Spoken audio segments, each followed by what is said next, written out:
guys, Chris from HPH here, and welcome to 100 Proof History Presents, a series of short history-related videos from everyone's favorite history/drinking/utter idiocy podcast, 100 Proof History.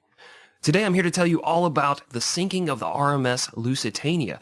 It was a British cruise liner that was sank by the Germans in World War I, and it's a very, very cool story, very interesting, and I just can't wait to dive in. Huh? Right? Get it? Because it's at the bottom of the ocean. You gotta dive down there and see where all those people died, right? Man. Our story begins in the year 1903. See, the English and the Germans were in something of an arms race. They were trying to build ships, and the fastest ship that could make it across from Europe to the United States. When you did this, you won this award called the Blue Riband. And no, I don't have a speech impediment. It's R-I-B-A-N-D, not what you're thinking about. They started handing out this trophy in the year 1838. And starting in the year 1856, the Brits actually won it for 25 straight years. And it wasn't until the year 1898 that the Germans said, hey, we got the fast ships. We build the fast ships too. And they won the award for 5 straight years. And this just pissed the Brits off royally. I'm killing it today. And so, the British government gave the Cunard Line cruise ship company a cushy £2 million loan to build a ship that would be super fast. They had low interest rates, 0 money down, bumper-to-bumper warranty. There was only one small, tiny, little catch. And that was if, I don't know, let's say England went to some war and it turned out to be this massive global war where millions of people died, then they might need to borrow the ship to transport some stuff. It's no big deal. It won't come up. It won't come up. And so the Cunard Line, they signed it. Say, yeah, this ain't going to happen. Let me tell you guys. Let me tell you something. This is a bad idea. It's just, if that's ever in your lease agreement, you don't sign. Because it happened to me. And next thing I know, I'm taking my Toyota Tercel across the desert, drive some soldiers into Baghdad. I got better things to do. It's 2003. I'm still a big Spice Girls fan. I can still go to their concerts. But no, I got to drive to Baghdad with these freaking soldiers. And they won't shut up about how much they hate Americans and how they're going to drive out the Imperial invaders. And it's... Oh, and the music... Just don't do it. Just don't sign it. That's all I'm saying. Pro tip, life advice from a guy who's been there. From this arrangement with the government, the Cunard Line built the Lusitania. She was completed in 1906, and she was just a gorgeous ship, just so beautiful. 6 passenger decks, smoking lounges, restaurants, nursery for your kids so mom and daddy can go get drunk.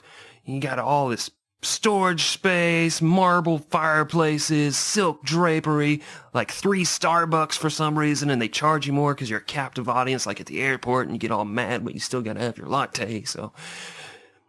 It was nice. And not only that, it was built for speed. She had 25 boilers, 4 funnels, 4 propellers. She could go up to 25 knots, which is a lot. It's very fast. In fact, she was so beautiful and so fast that all the girls at her high school started making fun of her and spreading rumors that she was just riddled with STDs, and they know it's not true. They're just jealous. Get your life together. That's all I'm saying, ladies. You're better than that. Don't be a bully. Lusitania took her first voyage in 1907, and guess what? She won the Blue Riband. Yahoo! It's a celebration. The Lusitania would win that award 4 different times. It would make 200 successful voyages across the Atlantic Ocean. Yeah, everything was going great, guys. You had all this money, really fast ship, really pretty ship. All the ladies wanted to meet the captain. Everything's great. And even, the best part was there was no massive global conflict that could draw the Lusitania into serving some part of the British war effort. And then, in 1914, a war broke out. It became a massive global conflict that dragged the Lusitania into the British war effort. So, World War I began in 1914. And the British got roped into this, and they needed supplies to fight the Germans.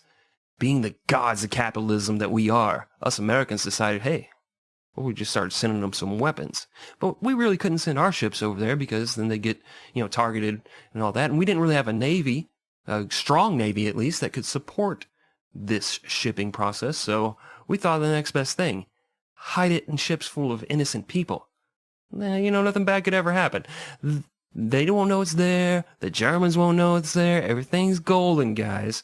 It's going to be fine, and we'll make a lot of money. Everything will be great. The British decided to start doing this, and they started sneaking ammunition across the ocean in everyone's favorite ship in this part of this story, because it's the only ship I've talked about, the Lusitania. She was set to sail across the Atlantic once more on May 1st, 1915. But before she could leave port, the Germans put a notice in the New York papers saying, "Don't you dare do it. Don't do it, mister, or we will blow you away." The captain of the Lusitania, William Turner, said, okay, whatever. They're not going to do that. There's no way. Even held a press conference to kind of say that the Germans were full of it. Maybe it was just a big old joke. History pro tip, guys. The Germans are never joking. Go ahead. Think of the funniest German you know. I'll give you a second. Okay, time's up. I know, you panicked. You had to have panicked. And you probably thought of this guy, Uter from The Simpsons, who's not real, or this guy, who is A, not funny, and B, not German. But thanks for playing. It's probably just fun to play, right? We'll send you home with some consolation prizes. So, on May 1st, 1915, the Lusitania set sail for the final time. Over the following days, the British would actually intercept German-coded radio transmissions that would indicate there were submarines in the path of the Lusitania. And eventually they would tell the captain of the Lusitania all about these submarines, but the information would not be very specific, and it would be so delayed that it was practically useless. In fact, they were so worried about these submarines, the British pulled a destroyer, the HMS Juno, back to port, instead of leaving it there where maybe, it could protect a cruise liner. What freaking heroes, right? It's like you turn on Die Hard and Bruce Willis shows up to the tower and his ex-wife's been taken hostage by Germans and he's like, nope, not today. Goes and gets a prostitute, goes to Man's Chinese Theater, just starts bagging on the guys dressed up as stormtroopers because he's trying to make himself look cool in front of his new fake paid-for girlfriend. Yeah. You know what? I look damn good in that stormtrooper costume. Bruce, you didn't have to do that to me. Dick. On May 7th, Lusitania was about 11 miles off the southern coast of Ireland when she was spotted by Walter Schwieger, a German U-boat commander of U-20. Now, he was down to his last 2 torpedoes and he was on his way home, and that's important because he needed at least 1 torpedo for the journey back in case he came across an enemy ship. So, had there been another ship with the Lusitania, he probably wouldn't have fired. He would have snuck away. But since there wasn't anybody there, he went ahead and fired a torpedo at the Lusitania passenger ship at about 2 p.m. The torpedo struck the Lusitania on the right or starboard side of the ship. There was a large explosion, and then immediately after, a second, larger explosion occurred. The ship immediately began to list heavily to the right and began to take on water at an alarming rate. Because of the way the ship was leaning, and because the passengers hadn't been put through a lifeboat drill, only 6 out of the ship's 48 lifeboats were actually launched that day. Within 18 minutes, the ship had sank, and of the 1,962 passengers on board, 1,198 of them died. Walter Schwieger was hailed as a hero in Germany and was given a medal for sinking of the Lusitania. Captain William Turner was blamed by the British, and he was actually put on trial for failing to zigzag or failing to heed their warnings, but they accidentally leaked information that said we didn't actually tell him what was going on, so he's not to blame, and he was acquitted. The sinking of the ship would be used as propaganda to drive up American support for the war, and would try to convince Irishmen to join the British cause, despite the fact they had a very contentious relationship at that time. To this day, no one really knows what caused this second explosion that doomed the Lusitania and caused her to sink so quickly and take so many lives with her. There are several theories, one including coal bunker explosion or a torpedo hit a boiler causing the boiler to explode and a catastrophic failure of the steam system.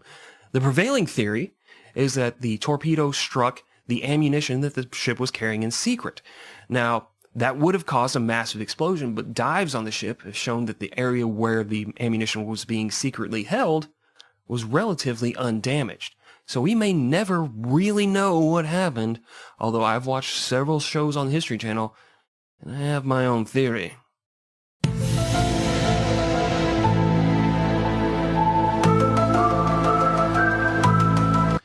Either way, the sinking of the RMS Lusitania was a massive, tragic event, and it raises the great, all-time philosophical question of who was the bigger asshole? Is it the guy who uses people as a human shield to protect his war effort? Or is it the guy who doesn't care if the human shield is there, fires anyways, and blows them all straight to hell? Who knows? My thinking is they're all assholes. You know, the government, they just don't care about you. They don't care about the well-being of the people. And that is why we must seize the means of production. No, I'm just kidding, guys. I'm not communist. Or am I? No, I'm not. No, I'm not. If you enjoyed this video, please like and subscribe and all that stuff. Leave us a comment so I can make fun of you for not knowing as much about history as I do. It gives me a giddy little thrill to do that. Also, be sure to check out the podcast 100 Proof History. You can find us at 100 Proof History on social media, 100proofhistory.com, or just search for 100 Proof History wherever you get podcasts drilled into your brain.